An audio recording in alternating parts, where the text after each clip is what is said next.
So this is your book. Tell me your name and project. And That's right. I'm Jay Kirschman. Introduce yourself. I live here in Sioux Falls, South Dakota, but did a project, a travel guide of the Black Hills for a New York publisher. They were looking for a South Dakota writer who's familiar with it and has been there for a number of years visiting. And that's me. Boy, my parents took me there as a kid. Then as a parent, I took my 4 girls there for many years, and now my wife and I, Jane, are empty nesters. And, Sure.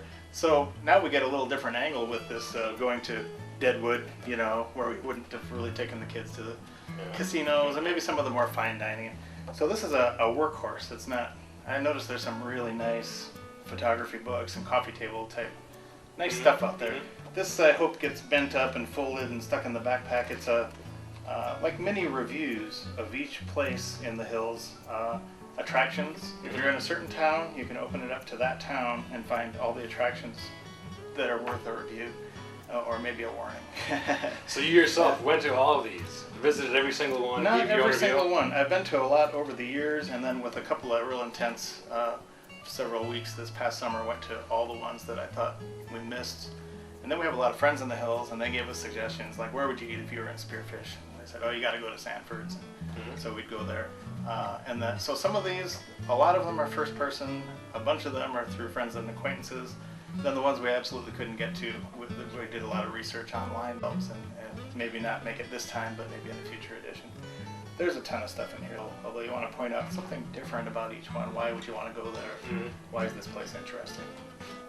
So what makes your guidebook unique and better than all the rest of the guidebooks out there?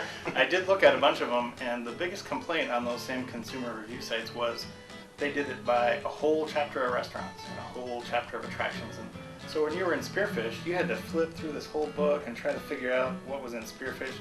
I decided to organize it by city and by region. So if you're in Sturgis, and you say, what's to do in Sturgis? You can open it up to Sturgis and see the restaurants that are recommended or reviewed, and the attractions. There's a motorcycle museum there you might not know about. Same with campgrounds and hiking trails, especially, that kind of stuff. By region, so when you're driving through that area, you can open it and find everything in one place.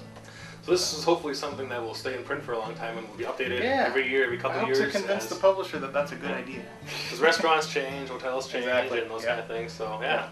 Okay. Well, we're wonderful. We're glad to have you here at the Center for Western Studies, Thanks. and it's a pleasure to talk to you, and good luck with the Appreciate it. sales. Thank you. Thanks.